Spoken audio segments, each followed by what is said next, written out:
Ahí está. Entonces empezamos con Ana María, y del PowerPoint que ustedes construyeron, únicamente proyéctanos la parte de Rousseau, por favor. Buenos días. Maestra, para pedir, se me trabó la computadora. Si mi compañero puede proyectar, por favor. Adelante, adelante. Está para compartir pantalla cualquiera, ¿ok? ¿Quién construyó contigo? Es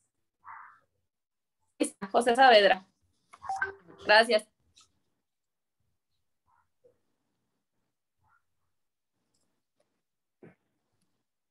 Bueno, pues voy a empezar con Juan Jacobo Rousseau, que fue como de los pioneros, ¿no? Porque contribuyó mucho a las ideologías de los otros pedagogos. Aquí de la información que consideramos más relevante en cuanto a lo biográfico es que nació en Suiza el 28 de junio de 1712. Se dedicó a varias cosas: escritor, pedagogo, filósofo, músico, botánico y naturista. Y algo que me llamó la atención, que también se repite en las historias como de los demás, es que estuvo una infancia complicada, ¿no? Cuando nació, murió su madre, así es que fue criado por su tía materna y por su padre. Se dedicó pues a varios oficios, pero algo que le gustaba mucho eran las novelas. Entonces ahí lo describía como una persona fantasiosa y sensible. En cuanto a la literatura, escribió obras importantes como El discurso sobre el origen y los fundamentos de la desigualdad en los hombres, entre los hombres, El contrato social y Emilio o de la educación. Finalmente falleció el 2 de julio de 1778 en Francia. Y vamos a ver algunas de las aportaciones que logramos destacar. Pues decidimos poner esa frase, ¿no?, que llamó la atención. El niño es un ser sustancialmente al adulto y sujeto a sus propias leyes y evolución. Porque Rousseau decía que el niño empieza su aprendizaje desde que nace, partiendo del entendimiento de la naturaleza y de sus intereses y sus características. Y decía que es muy importante que aprendamos a diferenciarnos, que un niño no va a aprender igual que un adulto. Por lo tanto, la educación para ambos debe ser distinta. Esto se debe a las etapas de desarrollo en la que se encuentra el niño. También decía que hay que considerar los intereses, estimular el deseo por aprender y analizar qué y cuándo se enseña en función de la etapa de desarrollo. La educación debe de estar centrada más en la práctica y en la experiencia que en lo teórico. Entonces, si ya vemos esto, ya nos va sonando mucho como a los modelos que estamos manejando en la actualidad, ¿no? Desde esas épocas. En el Emilio o de la educación, que es como de las obras más características, pues él habla de la importancia de formar ciudadanos libres, y divide esta obra en 5 apartados, donde 3 de ellos van dirigidos a la niñez. O sea, ya vemos que le sigue dando prioridad a lo que es el niño. Un capítulo dedicado a la adolescencia y el último que habla sobre la educación de una mujer. Este autor también menciona el papel de la familia que tiene en el aprendizaje del niño, y sobre cómo el docente debe de crear un ambiente propicio para el aprendizaje. En conclusión, la educación debe ser gradual, de acuerdo al desarrollo en el que se encuentra el individuo. Debe ser libre, integral, natural y humana. Entonces, suena demasiado parecido a lo que estamos viendo en la actualidad, como mencionaba, y lo relacionamos con los principios pedagógicos del modelo 2017, donde específicamente en el primero, que habla sobre cómo poner al alumno y su aprendizaje en el centro del proceso educativo, tener en cuenta los saberes previos de los alumnos, mostrar interés por los intereses de los estudiantes, que de hecho me hizo recordar en los exámenes de promoción que acaban de pasar, venía como un caso así que describía un maestro que ponía actividades de acuerdo a los intereses de los alumnos. Entonces, venían respuestas muy similares y como que yo me quedé, ¿cuál será? Porque realmente muchas veces no estamos impuestos a prestar atención en eso, en los intereses de los estudiantes. También se le da un peso fuerte a la motivación intrínseca del alumno y en el artículo 3º constitucional encontramos que pues la educación que imparta el Estado tenderá a desarrollar armónicamente todas las facultades del ser humano, tal como mencionaba este autor que habla de una educación integral. Finalmente encontramos una relación con la Ley General de Educación, específicamente donde creo que es el capítulo 2 de la Ley General, donde habla de las funciones de la nueva escuela mexicana. Y ahí se hace mucho énfasis en un desarrollo humano integral. Serían los puntos que destacamos, maestra de Rousseau. Excelente, excelente. Me parece extraordinaria la relación que están haciendo, los puntos de vinculación que encontraron. Efectivamente, a pesar de que estamos rescatando a un autor que pudiéramos considerar que consideramos clásico, no pudiéramos, lo consideramos clásico, pero además que forma parte de un parteaguas muy importante dentro de la historia de la humanidad. Hay vigencia, ¿verdad? Hay vigencia en el sistema educativo mexicano, pero también en todos los sistemas educativos del mundo. Muchas gracias, Ana María. Vamos a ir posteriormente rescatando otros comentarios que alguien más quiera realizar con respecto a estas vinculaciones o aportaciones de los autores y que por este momento ahorita no les corresponde participar. Gracias, Ana María. Liliana Montessori, por favor.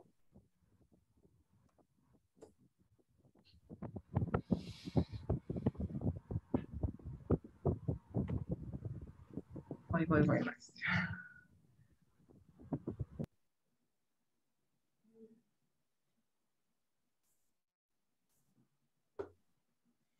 Pues es una autora bastante extensa. Tratamos de retomar los puntos. Nada más déjeme compartir. Estoy compartiendo.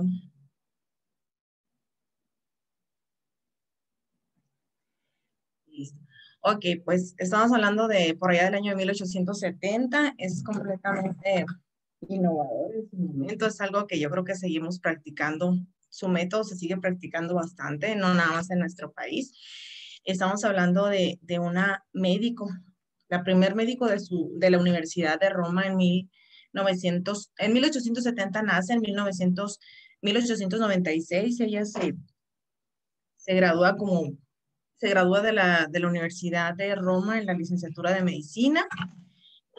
Sus aportes, pues desde un principio ella dio a entender su necesidad de apoyo, la importancia que le daban los alumnos que tenían cierta desventaja. Entonces empieza a trabajar en escuelas, empieza a trabajar como directora, primero como médico, después se especializa en psicología y empieza por medio de la psicología a entrar en escuelas en el ámbito educativo. Después ella se considera una verdadera pedagoga, una verdadera parte de la educación cuando empieza a liderar una escuela, la escuela que lo viene, y es que estaba resaltando, pero me ganó el tiempo. Cuando ella es asignada en un barrio bajo, a una escuela, entonces empieza a trabajar de Bambini, la casa de Bambini, algo así, no recuerdo aquí, y ahí cuando ella pone en práctica su método, es cuando ella se considera una verdadera pedagoga. Aquí está, mira, la casa del Bambini, ella aceptó considerando que era una oportunidad para empezar a trabajar con niños normales, ya que siempre se había especializado en los niños que a veces llamamos con necesidades o especiales. El método, en 1912, ella empieza, ya está, digamos, ya viajó por todo el mundo, ya expandió su método, ya lo compartió. Y en 1912 realiza la primera visita a Estados Unidos, que es como que ya el cierre cuando llega a la última localidad, vamos a decir, y comparte su método. El método Montessori es una forma distinta de ver a la educación, en la cual el niño o el niña, en su momento, el niño o el niña podía desarrollar todas sus potencialidades a través de la interacción con un ambiente preparado, rico en materiales, infraestructura, afecto y respeto. Ahí ella me llama mucho la atención donde dice, el estudiante tenía la posibilidad de seguir un proceso individual, guiado por profesionales especializados, pero ya no dependiendo del maestro, como hasta ese momento. Trabaja algunos principios de la educación Montessori, son movimiento y cognición. Aquí es, aquí, por ejemplo, ella en movimiento de conexión es cuando los niños expresan sus pensamientos con movimientos de las manos, ¿no? Ya no era la disciplina de tener tranquilos, fue innovador, sigue siendo innovador en algunas aulas todavía, que el niño se puede expresar a través de movimientos, ¿no? Que exprese su pensamiento al no confundir la disciplina con una disciplina rigurosa, ¿no? La libre elección marca los límites definidos dentro de los cuales los niños pueden ejercer la libre elección y tomar sus propias decisiones. El interés, el niño aprende mejor en contextos de interés, ya sea preferencias personales o contextos de interés creado por la guía o el entorno. La recompensa es interna. Ella nos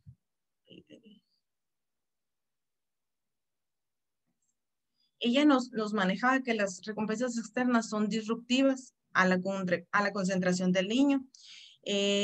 Los periodos de concentración intensa y sostenida son centrales en la educación Montessori. La interacción social en el aula, decía que es dentro del aula Montessori, que se sigue trabajando, es un aula integrada que agrupa niños de distintas edades, dependiendo de las capacidades y necesidades de los distintos centros. El rol del maestro Montessori es un guía, un observador y un facilitador. Y ella dejó esa frase para la historia, ¿no? El mayor signo de éxito de un maestro es ser capaz de decir, los niños están trabajando como si yo no estuviera. También nos habla del orden y en el ambiente y en la mente. En el aula Montessori es un ambiente muy organizado, físico y conceptualmente. Se divide en áreas temáticas dentro de las cuales se exhiben los materiales de trabajo siguiendo un orden de complejidad.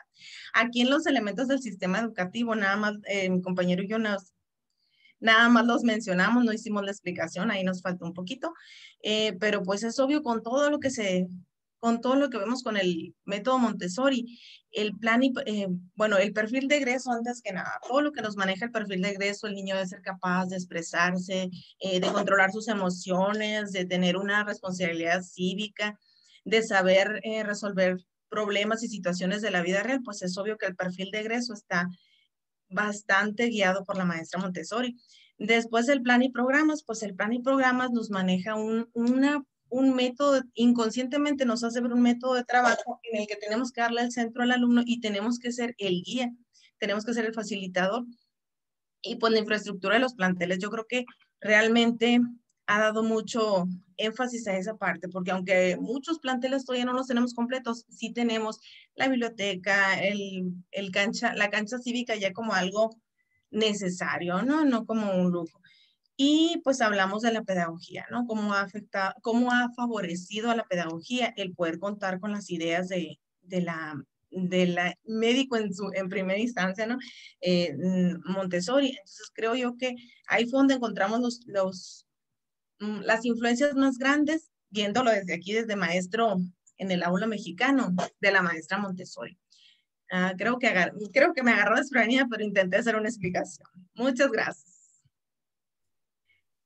Bueno, Liliana, si esto es estar desprevenida, no sé qué será cuando estés preparada. Muy bien. Yo tengo 10 años que salí de la maestría, ando perdida todavía. No creo. Hiciste un excelente marco de referencia para Montessori y precisamente es una pedagogía que se maneja de manera alterna, sobre todo en las escuelas particulares, en todas partes del mundo. La didáctica y la pedagogía de María Montessori sigue vigente y en algunos sistemas educativos del mundo se rescatan algunos de sus principios y postulados. Ya lo mencionaste, Liliana, como aquí en la nueva escuela mexicana se han rescatado algunas de esas posiciones, sobre todo cuando hacemos referencia a tomar los intereses del niño como un punto de partida para nuestra práctica profesional. Muchas gracias. Le vamos a pedir a Edson estaba teniendo dificultades para conectarse, pero yo creo que ya está con nosotros. Sí, maestra, me sacó 2 veces ahorita, no sé por qué el Zoom, pero ya, ahorita. Bueno, voy a aprovechar que estoy conectado. ¿Sí me escuchan? Claro que sí, adelante. Ok. Por favor, platícanos de Pestalozzi y puedes compartirnos tu presentación. Sí, en este caso, como la compañera pasada, lo va a poner Armando, ¿Ok? porque yo estoy en el celular. Perfecto. Él está en laptop. Las estrategias de colaboración y ayuda entre ustedes son fabulosas. Adelante. Ok, espérame. Es Pestalozzi. Ok. Al igual que todos los filósofos de los que hemos hablado anteriormente, es uno de los más importantes que influyó muchísimo en lo que es la educación ahora. Comenzando en sus datos biográficos, Pestalozzi nació en Zurich, Alemania, en 1746 y falleció en Bruga, Suiza, en 1827. Lo que a mí me llamó mucho la atención en su biografía, y después ahorita yo lo amplío más, es que él fue un reformador en lo que era la educación tradicional. Y ese aspecto y el otro, como digo ahorita lo desgloso más, lo que era la inclusión, ¿no? En las distintas etapas de la sociedad, hablando en lo económico, en el nivel socioeconómico, perdón. Pero bueno, fue un notable educador de su tiempo, coincide en ideas con anteriormente Rousseau, que es de quien hablaron, en la cual era una educación de igualdad. Aspiraba a propiciar la reforma en la sociedad, perdón, de una forma integral para el individuo. Y sobre todo la iniciativa y la capacidad, se basa mucho en la iniciativa y la capacidad del niño, dejándolo de cierta forma en libertad para que pueda desarrollarse. ¿Podrías cambiarlo, Armando, porfa? Ok. Si no veo, déjenme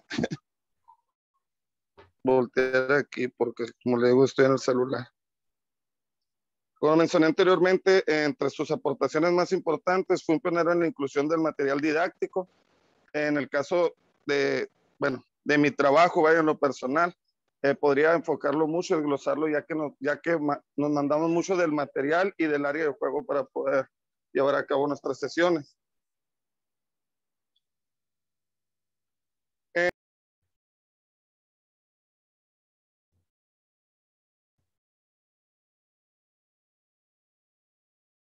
Edson, a ver, déjenme darle una revisada por aquí. Creo que ya otra vez se desconectó.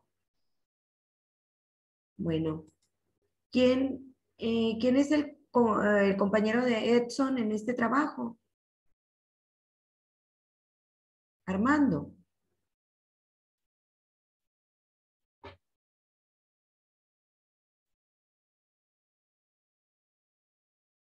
Bueno, en tanto que puede volver a conectarse Edson, le vamos a pedir a Armando que deje de compartir la pantalla para pedirle a Luis Manuel que nos hable de FROEVE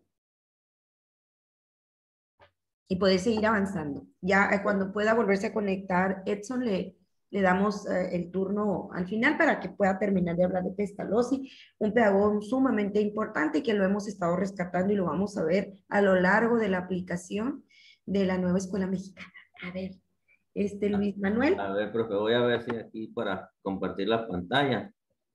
A ver, usted me dice si sale, ¿eh? Ándale pues. A ver, ahí va. ¿Sí salió? Dice que está empezando la función de compartir. Ahí vamos a tener un Okay. poquito de paciencia. ¿Con quién trabajaste, Luis Manuel? Yo con Brenda, maestra, Brenda Cuevas. Ok, perfecto. Ahí está entonces. ¿Sí está? Ya se ve. ¿Sí la pueden ver? Ok. A mí me tocó hablar sobre Friedrich Froben, o más bien conocido también como Federico. A mi punto de vista, él no, bueno, yo no lo conocía, ¿no? Yo no lo conocía, yo conocía más a los otros pedagogos como Pestalozzi, Montessori y ellos. pero pues en lo que estuvimos investigando sí me pareció un pedagogo muy importante. Él nació el 21 de abril, es alemán, nació el 21 de abril de 1782 y pues falleció el 21 de junio de 1852. Como le dije, pues fue un pedagogo alemán, fue creador de la educación preescolar y del concepto del jardín de infancia. Y nos quedó, yo creo que estábamos hablando, mi compañera y yo, como que al niño al dedo, porque ella es maestra de preescolar y a partir de más adelante lo que les voy a comentar, yo soy de educación física, como que nos hallábamos mucho con lo que él mencionaba. Pues como pueden ver, él se fue a vivir a los 15 años con su tío. Le dicen pedagogo de la innovación a él. A los 15 años se convirtió en un aprendiz técnico forestal.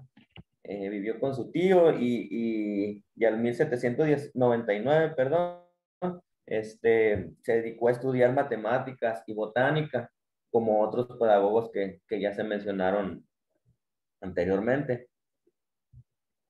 A ver, debo cambiar. Ahí está.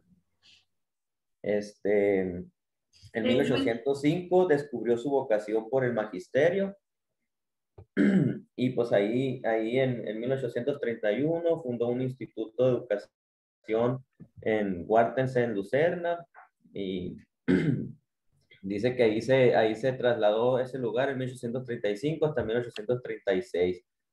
Dirigió un orfanato de Burgdorf, no sé, no, disculpen la pronunciación, ¿no? Donde también publicó la revista de Gutenberg de, pues, hay las palabras alemanes, características de la educación humana. Bueno, la educación según Friedrich Froebel. Aquí, aquí menciona él que el profesor está obligado a respetar al discípulo en toda su integridad.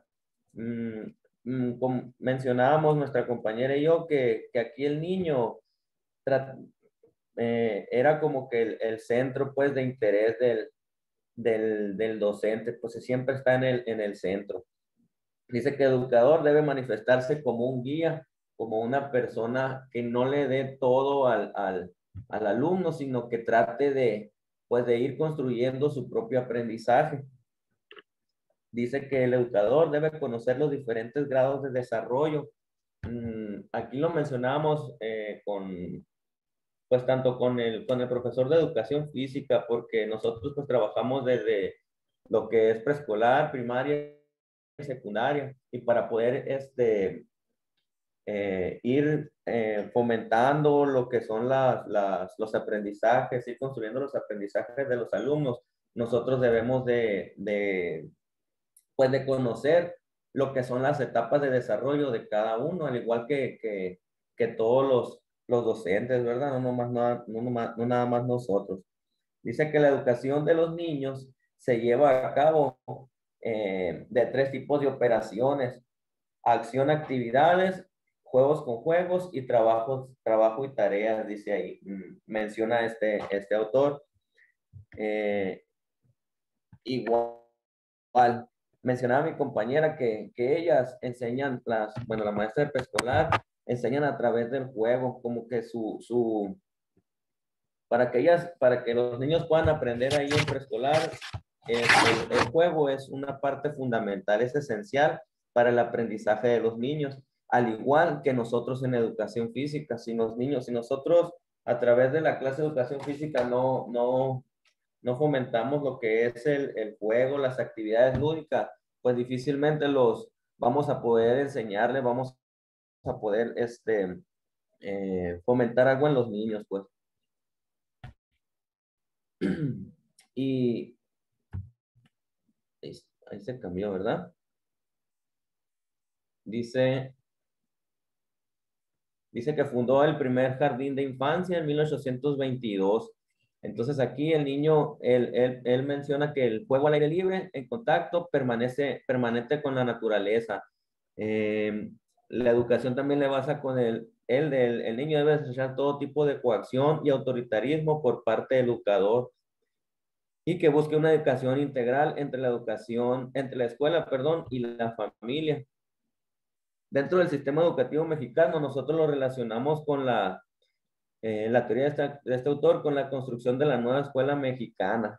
Dice, ya que concluíamos ahí, ya que el niño es creador activo de su propio conocimiento a través de las interacciones sociales, todo lo que el niño pueda hacer con sus compañeros, todo lo que el niño pueda ir siendo una persona activa pues dentro del medio donde se envuelve, el niño va a ir construyendo sus aprendizajes, ¿no?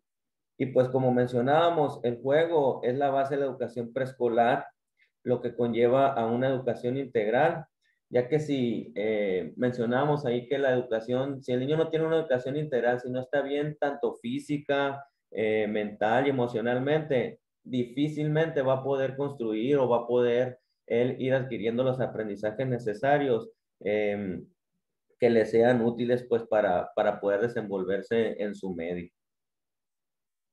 Y hasta ahí eso es lo que más o menos estuvimos investigando de Friedrich Frobel. Muy bien, muchas gracias. De hecho, bueno, en esta última vinculación que ustedes realizan, en donde se afirma que tanto lo físico, lo emocional y lo mental tienen que estar en un mismo orden de desarrollo, uno de los autores que se utilizó para defender la no desaparición de educación física del currículum obligatorio en la reforma anterior fue precisamente Froebel, porque recuerden que en aquella reforma se quitaba a la educación física del currículum obligatorio y se mandaba al currículum flexible como un taller.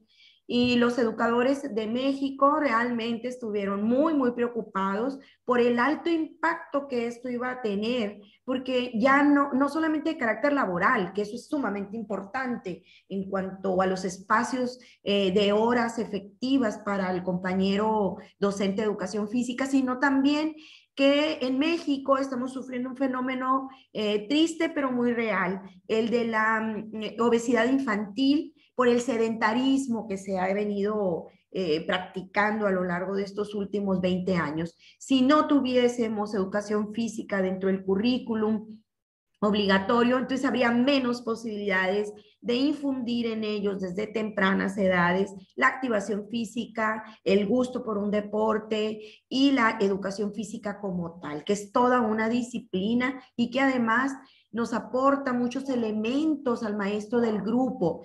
No los hemos valorado lo suficiente. El maestro de educación física que trabaja actividades de motricidad gruesa y fina en espacios abiertos, después él está reforzando una actividad que la vamos a usar los maestros, sobre todo los maestros de primero, que yo fui muchos años de primer año, maestra de primer grado, de primaria. ¿Por qué? Porque las lateralidades para aprender a leer y para aprender a escribir, izquierda a derecha, de arriba hacia abajo. Es la manera en que nosotros enseñamos las grafías. Y eso lo practican primero con el maestro de educación física cuando hacen actividades en la cancha deportiva. El seguimiento de instrucciones, cuando el maestro de educación física les aporta alguna actividad, les va a dar una instrucción y las tienen que realizar. El trabajo en equipo es a través del juego, del deporte. No lo hemos valorado lo suficiente, lo digo, lo afirmo y lo ratifico. Y yo era una de ellas, hasta que me di cuenta de la real importancia que tiene el maestro de educación física. Froebel fue uno de los autores que más se utilizaron para poder defender que siguiera educación física dentro del currículum obligatorio y así está, sigue ahí. Sergio, sé que tienes muchas cosas que comentarnos. Por favor, ve haciendo anotación para poder seguir evolucionando con estas exposiciones y luego te doy la palabra para participar. ¿De acuerdo, Sergio?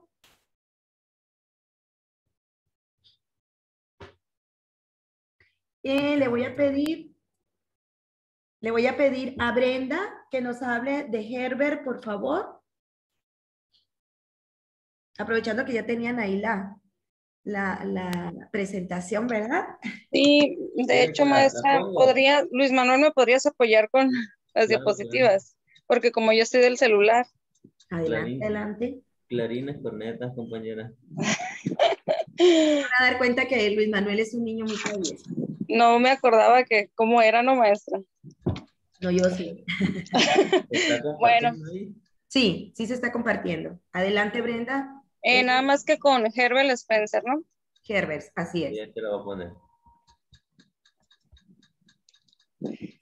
Herbert Ahí Spencer. va. Bueno, pues a mí me tocó el más rebelde de todos. Los estaba escuchando todos los compañeros y pues Herbert Spencer era un sociólogo y filósofo. Nació en Inglaterra el 27 de abril de 1820 y falleció en 1903. Crece influenciado por el empirismo que adquiere a través de la experiencia con la influencia de su padre. Su vida académica fue muy poco constante, pero aún así él obtuvo títulos de ingeniería civil y se dedicó a formar. Se dedicó a ser un autodidacta, por ello estudió diversas disciplinas, no se mantuvo solo en una.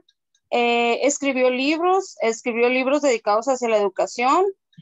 Tenía una idea muy conservadora. ¿Sí me escucho? Sí.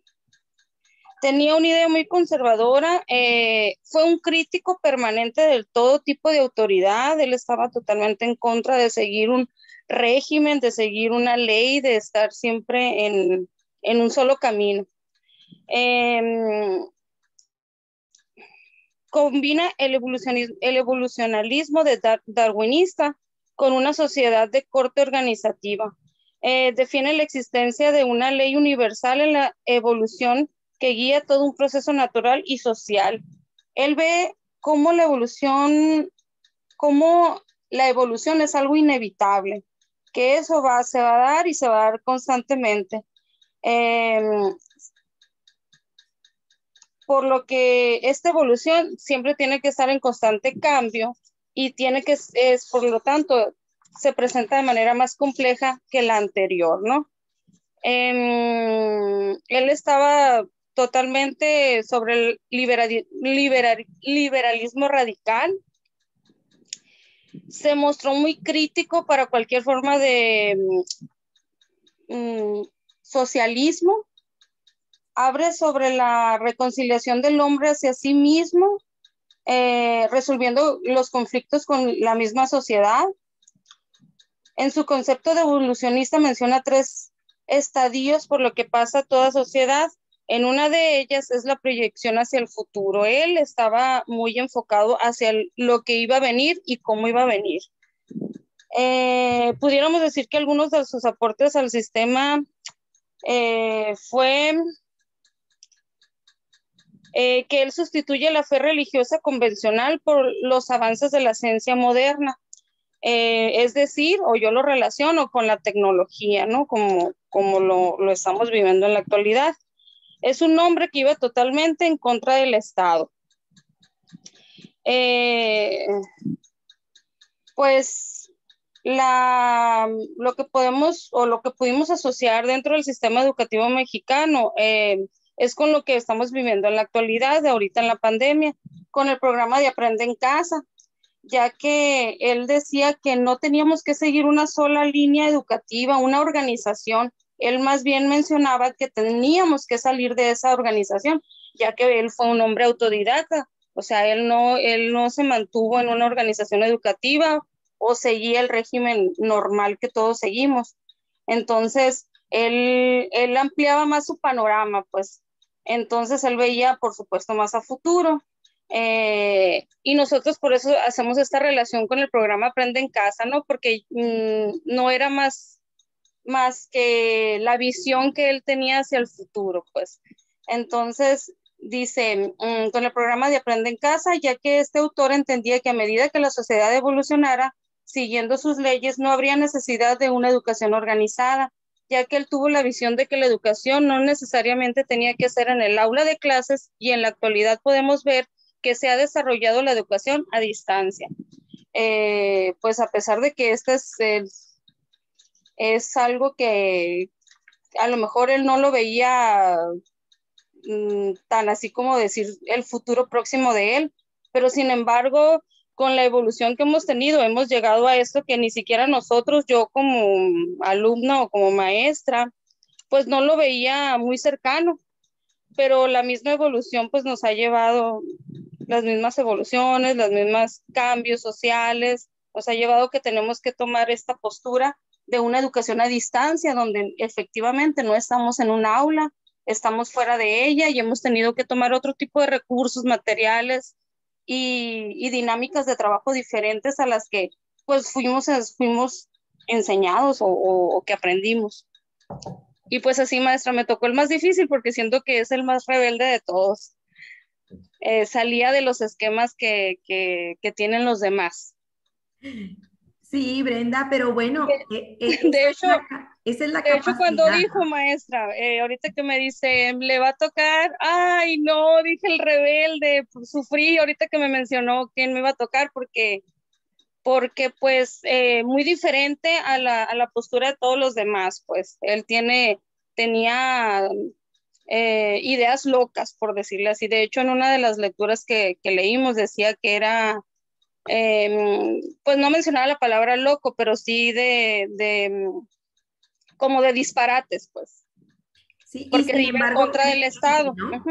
Y sin embargo, fue Mande. vigente ahorita, actualmente Ajá, sin es embargo, vigente, ¿no? cuando le digo a Luis Manuel ahorita cuando estábamos haciendo el trabajo, le digo, al final de cuentas es el que está más acercado a nuestra realidad, pues, a la que estamos viviendo actualmente.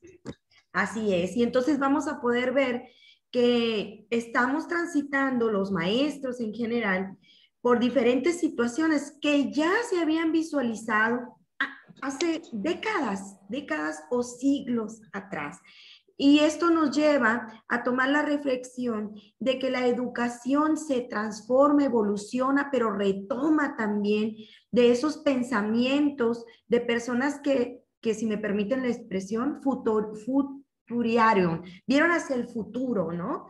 Y que a lo mejor en su momento, pues como bien lo dices tú, se consideraba un rebelde, alguien que estaba totalmente fuera de la norma, y sin embargo hoy lo podríamos clasificar como una persona que piensa fuera de la caja, ¿no? Entendiendo el concepto de pensar fuera de la caja, cómo aplicar el razonamiento, el pensamiento crítico, el pensamiento no lateral, el pensamiento creativo, y quien piensa dentro de la caja, pues es el que cree que siempre vamos a tener las mismas disposiciones, pase lo que pase, y que es totalmente reactivo, 1, 2, 3, 4, ¿no? Y el que piensa fuera de la caja es totalmente proactivo. Puede ser 1, 2, 3, 4, pero puede ser 1, 4, 3, 2, 1 o 3, 2, 4, 1, y vamos empleando esas herramientas del pensamiento para poder ir adaptándonos a nuestras propias realidades, y así este teórico que en su tiempo fue considerado alguien que salía de la norma, pues lo vemos como alguien que pensó fuera de la caja, y que, ¿quién le iba a decir que muchísimos años después estaríamos viviendo una realidad en donde tenemos que enseñar y aprender fuera de las aulas? Muchas gracias, Brenda. Y entonces le vamos a pedir a Claudia Janet, que nos hable de Dewey o Dewey.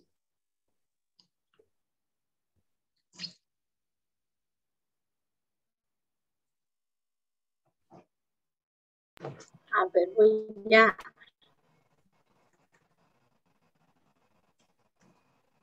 compartir.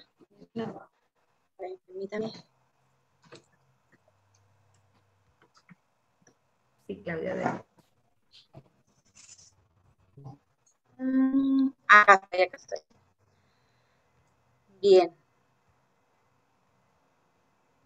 A ver, me dice si ahí ya estoy compartiendo.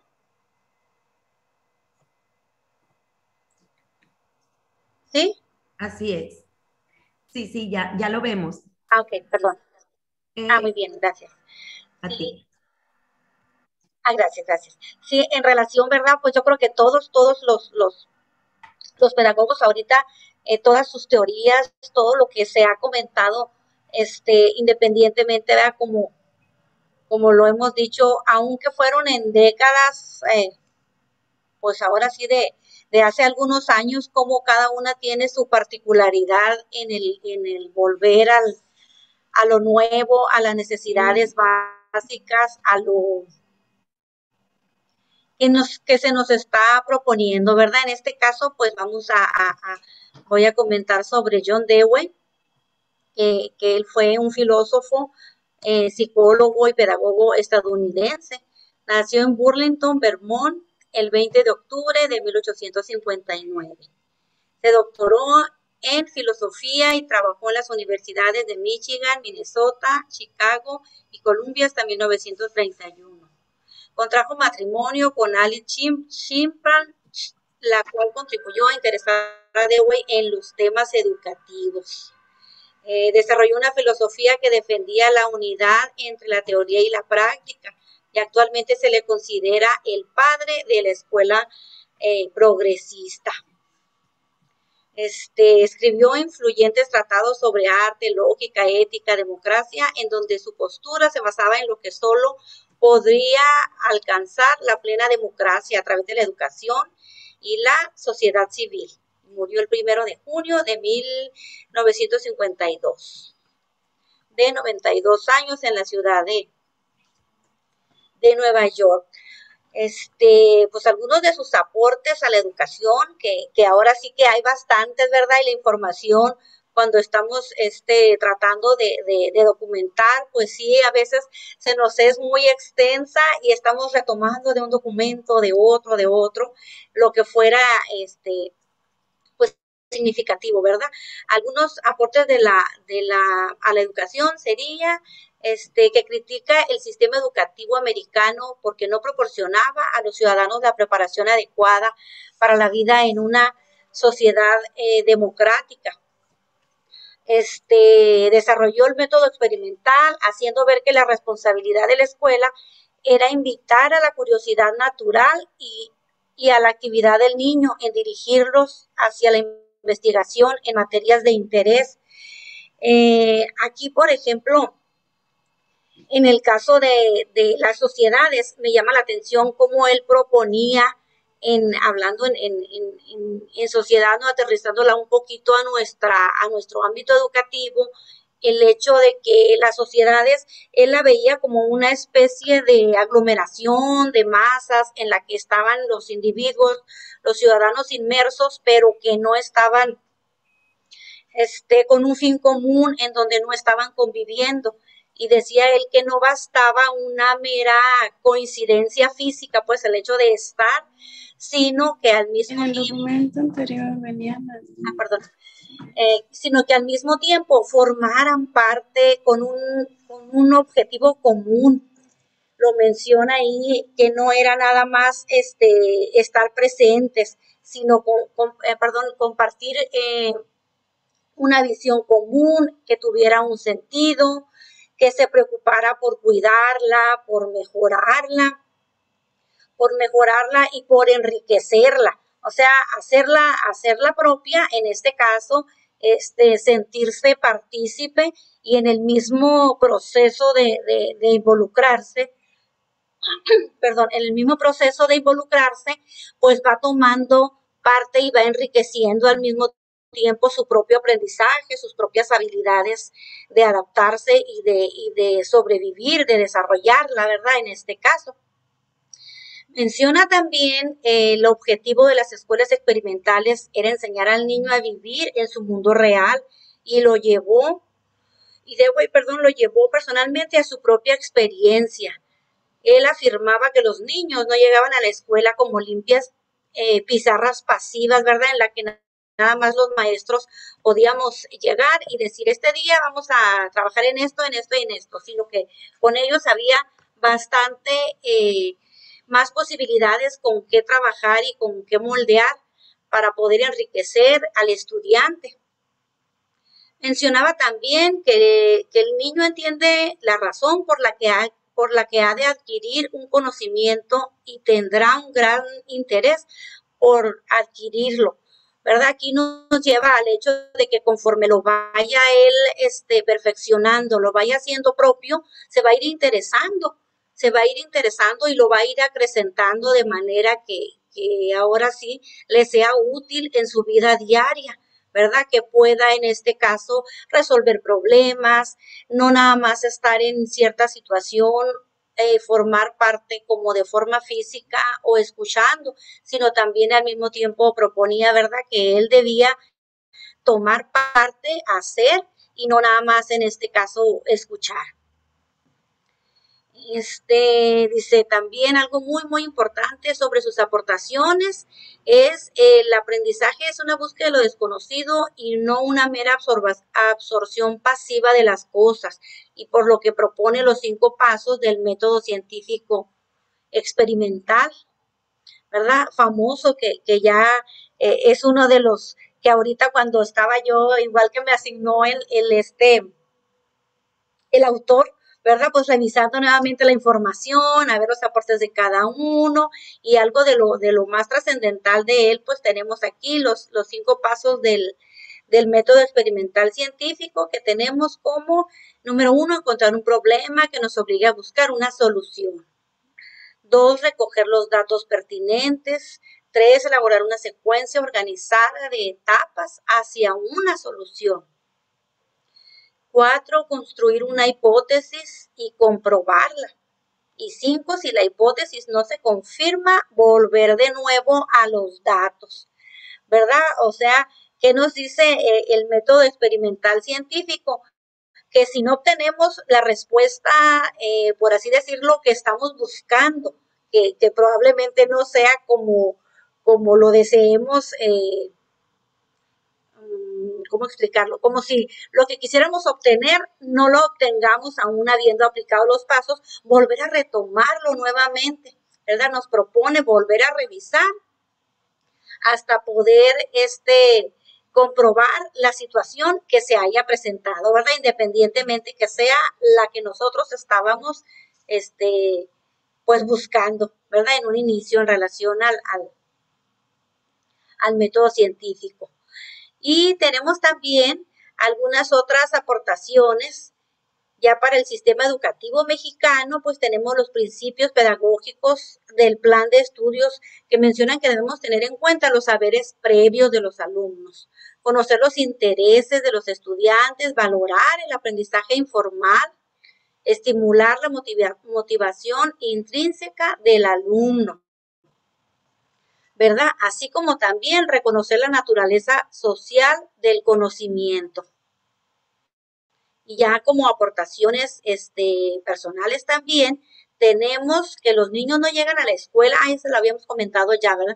En donde de alguna manera, ¿verdad? Hay mucho con qué trabajar, hay muchas otras aristas que podamos manejar para con nuestros alumnos y considerar y afianzar esos conocimientos que ellos tienen previos e irlos desarrollando de manera que se vayan estimulando y se vayan le vayan siendo pues significativos, ¿verdad? Al estudiante. También que se debe aprender haciendo y resolviendo los problemas, ¿verdad? Comentaba también en un momento el hecho de la sociedad, eso me impactaba mucho, la forma de concebir para él lo que era la sociedad, porque decía, o sea, me quedé yo al respecto en el sentido de las masas, de los números, cómo considerar la sociedad con un número bueno. Somos un mundo de gente, somos un mundo de habitantes, pero como decimos por ahí, cada cabeza es un mundo y cada quien tiene sus propias concepciones y sus propios aprendizajes y sus propias maneras de hacerlo. Entonces aquí él lo relaciona o lo concibe como la forma en un coincidir, ¿verdad? En hacer lo propio, en formar, en hacernos partícipes y que nos sea en este caso pues más significativo. Tengo también aquí algunas notas sobre los impulsos innatos que debe tener el niño en educación escolar. Y lo menciona con 4 impulsos innatos, que es el comunicar, el construir, el indagar y el expresarse. Aquí el alumno, ¿verdad? Por su característica, si cada uno de nosotros identificamos a nuestros alumnos, vamos a estar en nuestra aula, ¿verdad? Concentradas en la observación, en el análisis de la conducta, un poquito conociendo a nuestros alumnos de forma por medio de la observación, pues también podemos apreciar a quién le gusta comunicarse más, ¿no? El que es el más platicador, el más comunicativo, a quién le gusta proponer, a quién le gusta ayudar a resolver, a quién le gusta expresarse, como él lo menciona, ¿verdad? Que son 4 principios en donde son muy coincidentes y lo relaciona también mucho con el aprendizaje por competencias. Nos menciona aquí el aprendizaje por competencias y el método basado en proyectos. Bien. A ver, hasta aquí. Permítame. Sí, pues hasta aquí son las notas que tenemos al respecto en relación a este filósofo Dewey, que igual como otros tiene su particularidad y de alguna manera yo me había familiarizado también más con otros autores, no me había dado a la tarea de leer sobre su historia personal tan a fondo.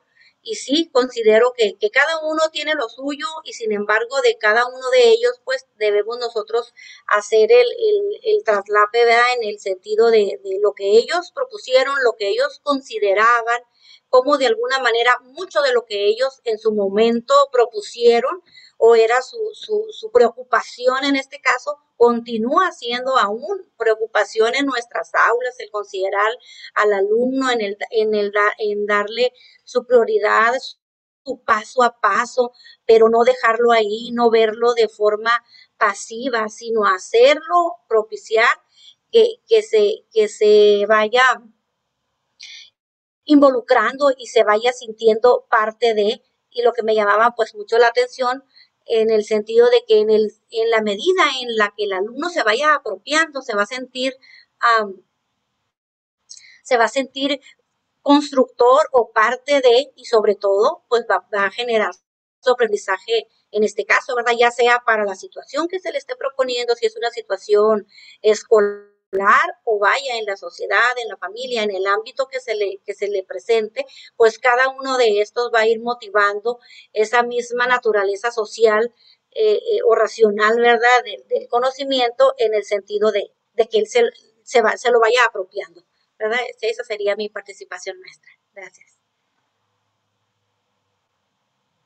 Tenía bloqueado mi micrófono. Muchísimas gracias, Claudia, muy extensa y muy precisa cada una de las observaciones que estuviste realizando de Dewey, y vemos ahí que él vamos a rescatar en la actualidad en la educación mundial, pero también de nuestro sistema educativo, el ABP, ¿verdad? Que es el aprendizaje basado en problemas, y que eso nos va a permitir que al utilizar esta pedagogía le estemos compartiendo a nuestros estudiantes que hay muchas formas de resolver problemas y no solamente uno, ¿verdad?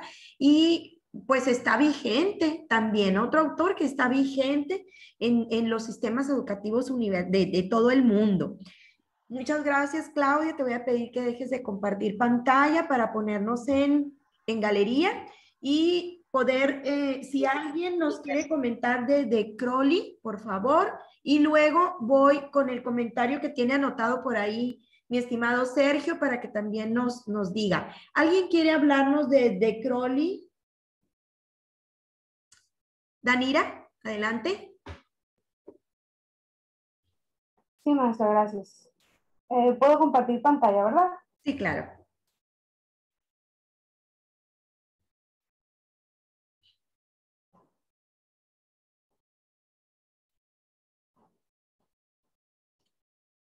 ¿Ya se ve? Ahí se ve, sí. Ok. Bueno, este trabajo lo elaboramos entre la maestra Lourdes Zamorano y una servidora, y como los compañeros mencionaron, pues hablamos de teorías educativas contemporáneas. De Crowley se encuentra en el tercer apartado, que es la escuela nueva, principios y aportaciones metodológicas, junto con María Montessori. Ovid de Crowley, o también se le menciona en otras lecturas como Ovidio de Crowley, fue un médico y psicólogo. Después incursionó en la cuestión pedagógica y se incursionó en la docencia. Nació el 23 de julio de 1871 en Bélgica, en el país, y murió el 9 de septiembre de 1932. Estudió en la Universidad de Gante y doctoró en la Universidad de Bruselas. Creó el Instituto de Crowley y en 1907 fundó la Escuela del Ermitaje. Era una escuela que tenía un reconocido prestigio de las escuelas europeas, incluso después de una década de que creó esta escuela, pues subsiste esa fama, no ha decrecido en cuanto a la aportación que hizo de Crowley. Esta escuela nació bajo el lema Una escuela por la vida y para la vida. Y al ir analizando en qué consistía, nos vamos a dar cuenta por qué se hacía efectivo este lema. En la parte inferior encontramos las principales obras de Crowley, entre ellas las medidas de la inteligencia del niño, el tratamiento de la educación de los niños deficientes, la libertad de la educación, la evolución de la afectividad, la práctica de los test de inteligencia. De las principales aportaciones de Crowley, advertía que la escuela debe educar para la vida, así que preparó a todos los alumnos para integrarse a la sociedad. La mira que tenía era la construcción de una sociedad mejor. Todo esto tomando como base pues la escuela del Ermitaje. Quisiera añadir en cuanto a esta escuela, pues que era una escuela que utilizaba el medio natural y social como un recurso educativo valioso y lo aprovechaba para poder impartir conocimiento. Trabajaba bajo el lema de escuela libre y esto me recordó mucho el trabajo que tienen, por ejemplo, algunas escuelas de índole particular, puesto que esta modalidad de escuela libre le daba una autonomía pedagógica para poder impartirla con cierta metodología particular y así pues tener su propia identidad. Sin embargo, estos programas que manejaba la Escuela del Ermitaje pues tenían que armonizar con los oficiales. Sin embargo, se abordaban desde la interpretación pedagógica de Crowley. ¿Qué más pasa en esta escuela? Bueno, uno de los principales objetivos es la formación de los ciudadanos para la democracia, que tiene o incide en este primer punto de educar para la vida. El alumno debía integrarse a la sociedad con miras a construir una mejor y él debía percibirse como un miembro consciente y útil dentro de la colectividad. El segundo punto tiene que ver con la libertad y responsabilidad. Se practican vinculadas tanto a actividades sociales como al orden físico y cognitivo. Una pedagogía activa y del interés obliga a una libertad de movimiento y de acción. Esta escuela albergaba alumnos desde los 2 años y medio hasta los 18 años de edad y dependiendo de los periodos de la edad eran las actividades precisas que ellos debían realizar para que pudieran formarse en esta educación democrática. El tipo de actividades eran tomando el método global, que era una forma en la que se llevaba a cabo esta enseñanza y aprendizaje. Incluso el método global también se destinó a la adquisición de la lectura y la escritura. Favorece las actividades del juego y de movimiento como explorar, construir, producir. Y al hablar sobre este método de globalización, hablamos sobre 3 fases muy importantes en el transcurso de esta educación. El primero tiene que ver con la observación y no es una observación nada más que comprenda la visión, sino es una observación en donde hay una intervención pluricelular. Los niños primero, por ejemplo, observaban, pero con los ojos cerrados. ¿De qué manera? Bueno, quizás si ellos observaban, por ejemplo, una fruta, pues la palpaban, la pesaban, quizás la olían o saboreaban y hasta el final utilizaban el sentido de la vista para realizar esta observación. Esta observación se basa en la percepción y en la sensación y aquí con esto pues ellos pueden percibir cuál es esa evaluación cualitativa y progresivamente se va introduciendo la evaluación cuantitativa, que aquí ya se introducen el cálculo y la medida.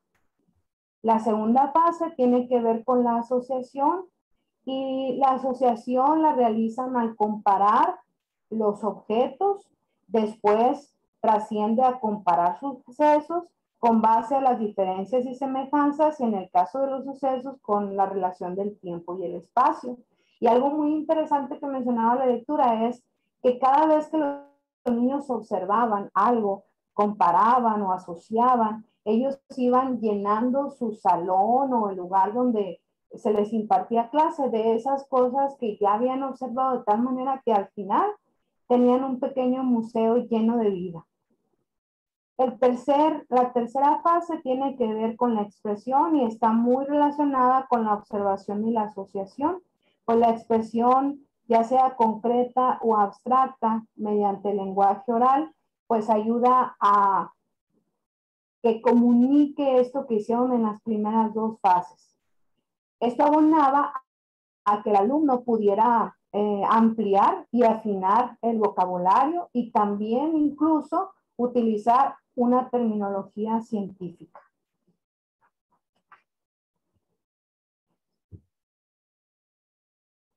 ¿Cómo tienen que ver las aportaciones de De Crowley con nuestra práctica educativa hoy día? Bueno, el modelo educativo vigente en algunos grados, por ejemplo, de la educación primaria, que es donde pues me hizo más relación, ya que pertenezco a ese nivel, pues también propone el hecho de educar para la vida, ya que estamos inmersos en una sociedad y por lo tanto necesitamos aprender con base a esas interacciones.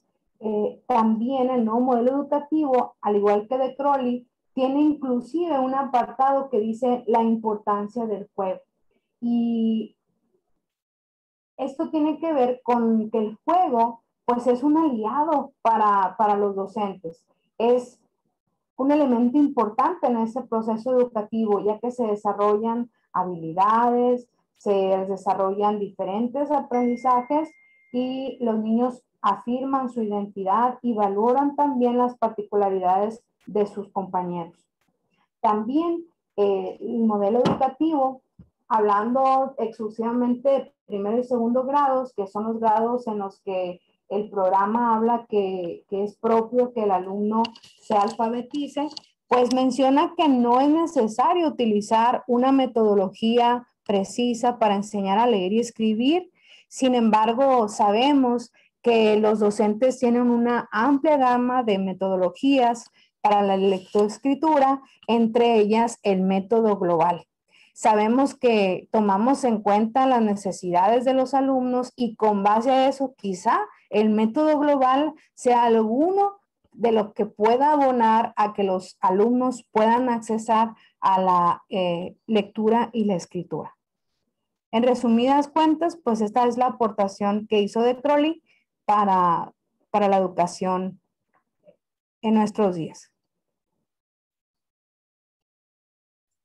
Muchas gracias por apoyarnos y mencionar a este último autor. De aquí podemos rescatar que en los años 70, finales de los 60, principios de los 70, en México hubo un proyecto denominado la Escuela de los 11 años. El secretario de Educación en aquel entonces proponía que la educación básica del mexicano debería de constar de 11 años, los 6 años de primaria, los 3 de secundaria y 2 de educación preescolar.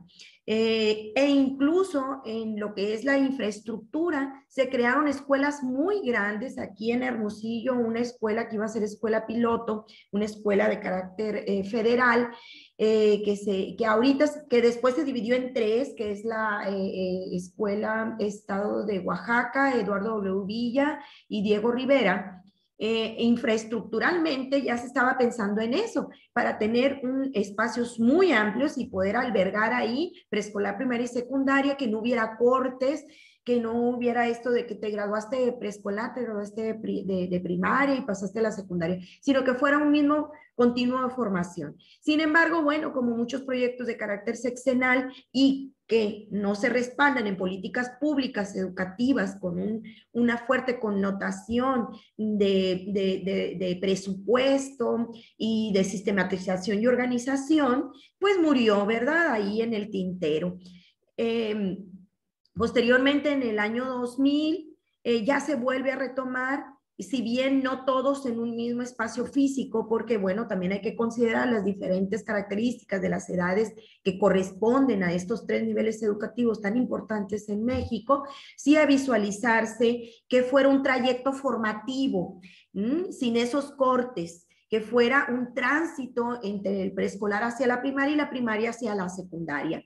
Y luego ya se concreta cuando hablamos de que la educación básica en México incluye de manera obligatoria educación preescolar, pero en los últimos tiempos nos agregan también de carácter obligatorio el bachillerato, para darle una formación mucho más amplia al ciudadano mexicano con herramientas y elementos que lo puedan ayudar a salir adelante y a defenderse en las situaciones que la vida les va presentando.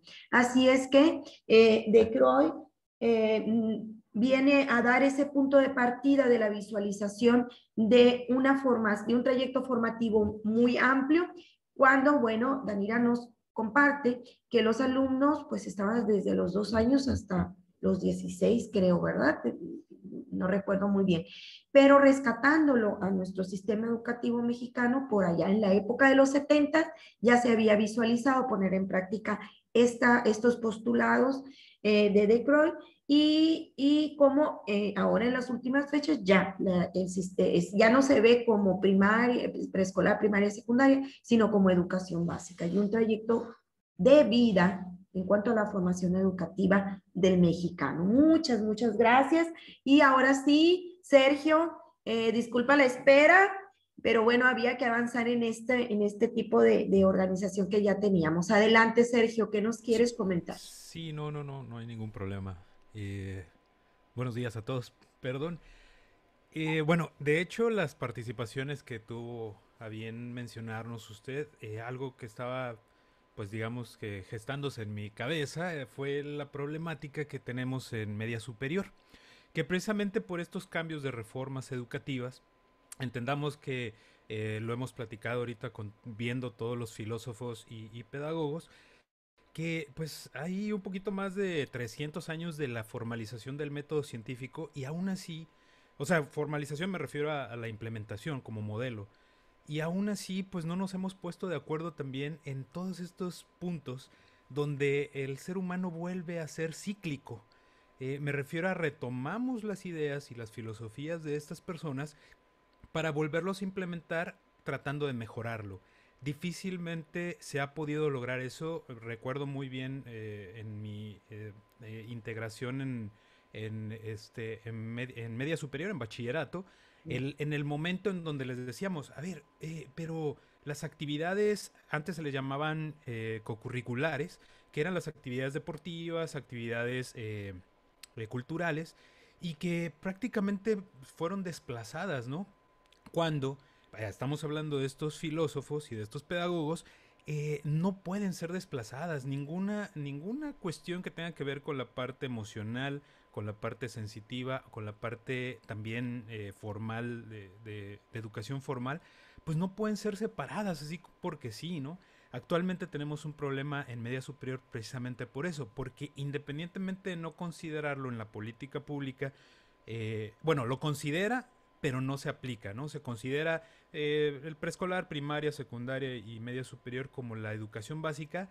No se está implementando el modelo como tal. Estamos hablando que los principios de la escuela mexicana, pues era, pues más tenía que ver con la cuestión cívica y la cuestión de la identidad cultural, ¿no? De hecho, también viene muy enfocado eso, pero deja, aunque lo menciona como parte del desarrollo del individuo, la cuestión del deporte y la cuestión de las artes, difícilmente se implementa. El caso muy particular es como les digo, en media superior, en donde el individuo cuando dice, oye, pues a mí yo docente, digo, yo soy practicante de taekwondo desde hace muchos años, y la cuestión es de que yo decía, yo quiero implementar ese curso porque, pues digamos que de alguna manera la filosofía coreana, la disciplina, del respeto, del orden, pues nos ayuda mucho pues con la parte también educativa.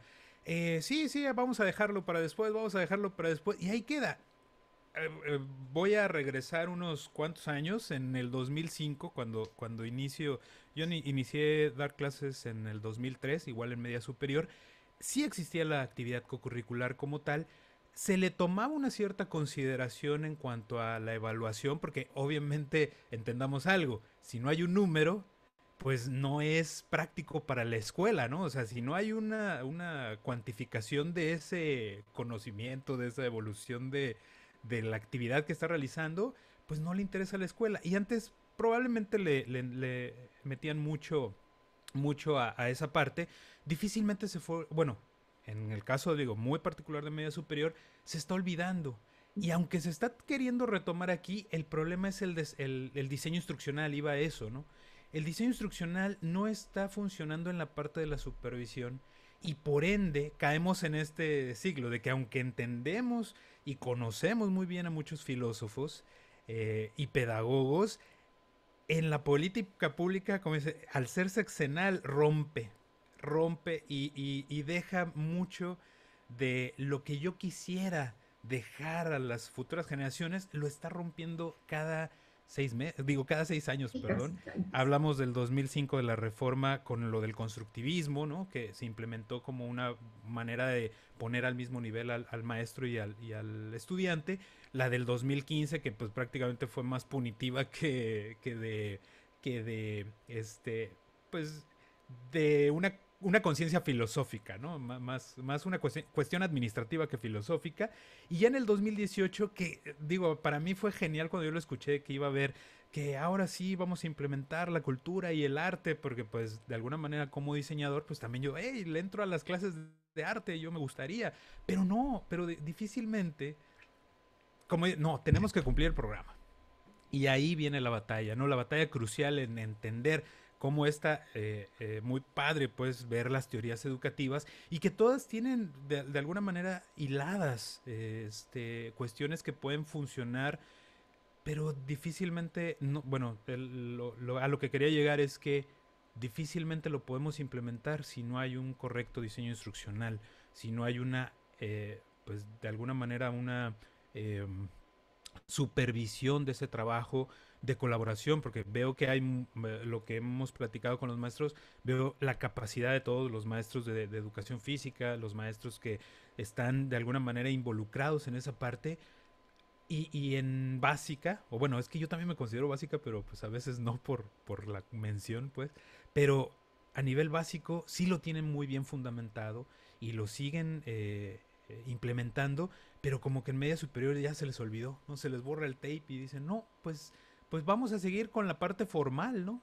Y lo peor del caso es que en el caso de nosotros, que somos un bachillerato bivalente, donde el alumno también está estudiando una carrera técnico profesional, ahí es donde caen todo eso que vieron durante esos periodos, desde kinder, desde primaria, secundaria y el bachillerato como tal, viene cayendo en esa parte pues técnico y pedagógico también para batallar con la vida, ¿no? Para enfrentarse a la vida. Es lo que les decía, oigan, pero pues nosotros, yo doy módulos, de hecho, módulos de construcción, y es donde me dicen, oye, pero deberíamos de diseñar una estrategia, pero la estrategia somos nosotros. O sea, todo ese cúmulo de información cae con el muchacho que va a aprender a agarrar la pala y a hacer las mezclas y a construir una vivienda.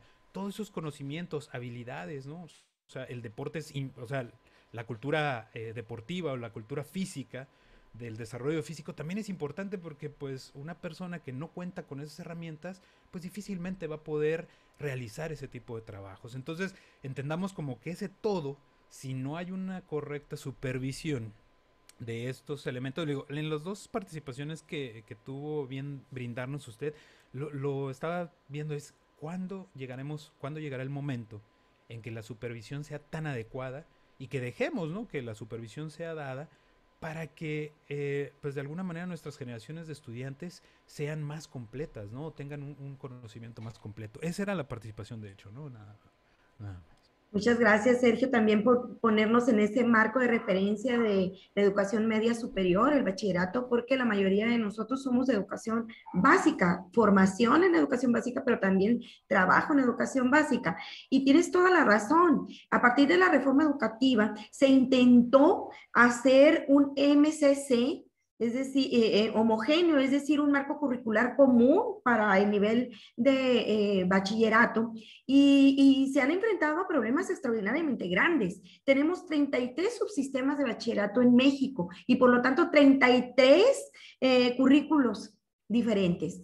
Y cada uno tiene salidas distintas, unos para la formación en el carácter universal y científico, otros más profesionalizante o más técnico, como en el caso de donde tú laboras, y cada uno tiene salidas distintas, puertas de egreso diferentes. Y entonces cuando se sientan los diseñadores, las grandes mentes de nuestro sistema educativo mexicano, bueno, pues se encuentran de que cómo voy a hacer para generar ese MCC tan importante y tan necesario para el bachillerato aquí en México, cuando hay tres tipos de subsistemas y por lo tanto tres marcos curriculares.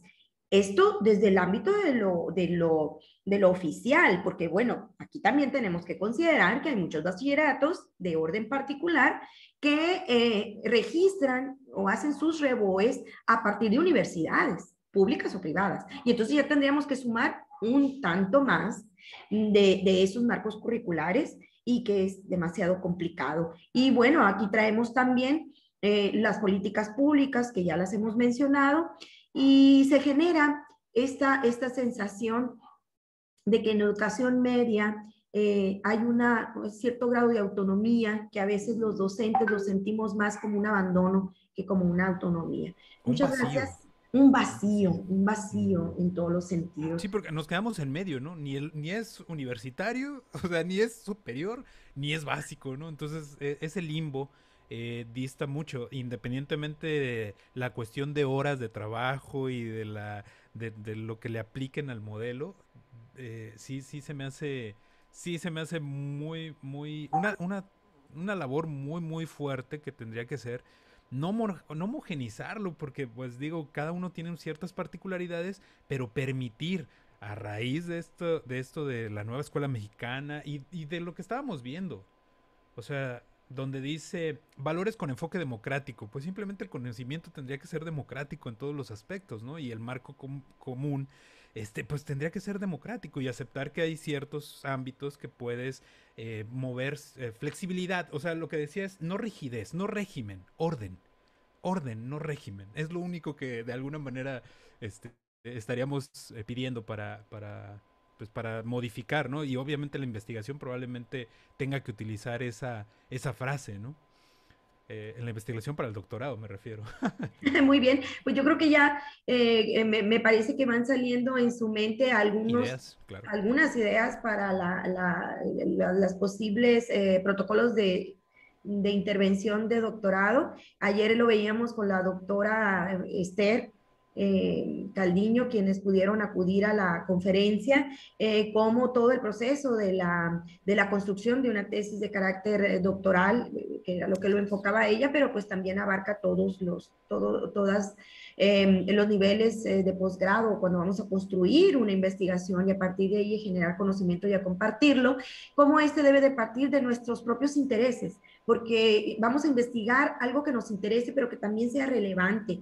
Y en este sentido, creo que esta primer materia les va a dar análisis de sus estados actuales profesionalmente hablando, y que de ahí van a ir desprendiendo para la próxima clase, que es metodología 1 y que se titula definición del objeto de estudio. Ya van a poder llegar con la maestra Yadira Chacón, con la doctora Yadira Chacón, con una preconcepción de qué les interesaría investigar. Muy bien. Bueno, muchísimas gracias. Voy a compartir pantalla nuevamente con respecto a nuestro diseño instruccional para platicarles cuál es el trabajo que van a desarrollar en este día. Vamos a hablar del tema número 3, son las teorías antiautoritarias, y las actividades va a ser participación en pareja con trabajos realizados en el PowerPoint, que ya lo realizamos ahorita, observar por parte de ustedes de manera autónoma un video que ahí se viene, anidado en la plataforma, redactar notas de ese video y van a grabar ustedes un video con las notas que hayan rescatado de él. Este es el video que yo les propongo. Aquí habla precisamente de las teorías antiautoritarias. El video es como una forma de ejemplificar cómo se puede hacer, pero evidentemente ustedes van a observar el video, van a tomar notas, si gustan enriquecer los conocimientos que se comparten en el video con una investigación de carácter personal, adelante, ningún problema, al contrario, eso le suma mucho más a este diseño. Y este es lo básico, que no es lo mismo que lo mínimo, ¿de acuerdo? Este es el punto de partida con respecto a los materiales que yo les ofrezco en la plataforma, pero es el punto de partida para que ustedes tengan la oportunidad de construir o de investigar en otros sentidos. ¿Qué quiere decir que van a grabar un video? Bueno, es un video en el que ustedes van a platicarnos de las teorías antiautoritarias con estos autores que tenemos aquí. Es un video individual. Aquí voy a poder desplegar cuáles son las instrucciones. Dice tomar nota del video en plataforma y con esa información elaborar un guión para desarrollarlo en grabación del video. Aquí habría que agregar lo que les acabo de comentar, que pueden buscar en la red otra información que les ayude a solidificar más los conocimientos que van a compartir en ese video. El segundo elemento es un formato a desarrollar, es de una conferencia impartida por ti o una clase dirigida a estudiantes con una duración de 3 minutos. Es decir, tendrán que tener no solamente la capacidad de abstraer la información más importante, sino también de traducirla en un tiempo no mayor de 3 minutos. ¿Hago concesiones? Sí. No para irnos a 10 minutos, pero a veces me dicen, trata de recortarlo y lo más que lo puedo cortar es a 4 o 5 minutos. Hago concesiones, pero que este no sea el común denominador. Tratemos de ajustarnos a los 3 minutos de grabación. Utilizar para la grabación del video cualquier recurso con el que se sientan más cómodos, el celular, la cámara, el Zoom, etc. Colocar en link de YouTube en una hoja de Word y subir en este espacio en la parte que dice anexar el archivo. Es decir, en esta, ustedes van a ver la manita que tenemos en el diseño instruccional de la primera parte. ¿Por qué vamos a subir el link en el YouTube? Porque generalmente los videos son muy pesados. Entonces, para revisarlos y no tener que ocupar mucho espacio de la plataforma, los mandamos en un PDF, en un Word o en una diapositiva para que yo de ahí, al revisarlos, me pueda redirigir. Esto significa entonces que todos ustedes deberán de crear su propio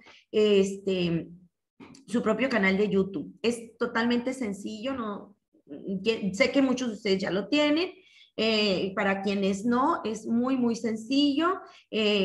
Compartan ese conocimiento entre ustedes o busquen un tutorial en Google para que les diga cómo hacerlo, o pregúntenle a sus hijos. Los hijos hasta de los de 5 o 6 años ya saben cómo hacer un canal de YouTube. Esto lo digo porque mi nieta de 6 años tiene su canal y me dijo que pusiera y que no pusiera. Entonces, al tener ya su canal de YouTube, ahí van a subir el video que hable de las teorías antiautoritarias. Me van a mandar el link y yo lo voy a poder revisar aplicando una rúbrica que posteriormente yo les voy a compartir. Dejo de compartir la pantalla y voy a poner en galería para observarlos a todos y díganme si hay alguna duda con respecto al trabajo que van a realizar el día de hoy.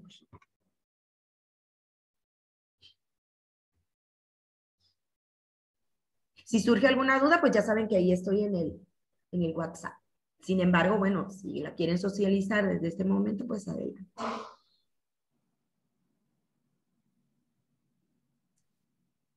¿Ninguna duda entonces? Claro. Muy bien. Bueno, daremos por terminada la sesión del día de hoy y estaremos reuniéndonos el día de mañana exactamente a las 9 de la mañana. Pongan sus cámaras, por favor, para yo tomar la captura para la asistencia del día de hoy, aunque ya estamos grabando este encuentro de construcción, y lo voy a poner en la página. Ya no voy a hacer el PDF que estaba realizando para nada más tomar la grabación de nuestra clase y anidarla en la plataforma. Hago la captura, denme un segundito. Ya saben, vamos a sonreír un poquito para que no crean que los tengo muy asustados. ¿Listos? Ahí va. Gracias. Ya la tomamos. Bueno, abran sus micrófonos para podernos despedir. Muchas gracias por la asistencia. Muy nutrida la participación y muy contenta con lo que están construyendo.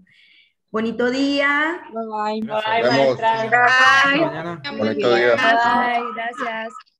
Adiós, tóxica. Adiós. Travieso. Bye, bye. Como los novios a la de 3, 1, 2, 3. Nos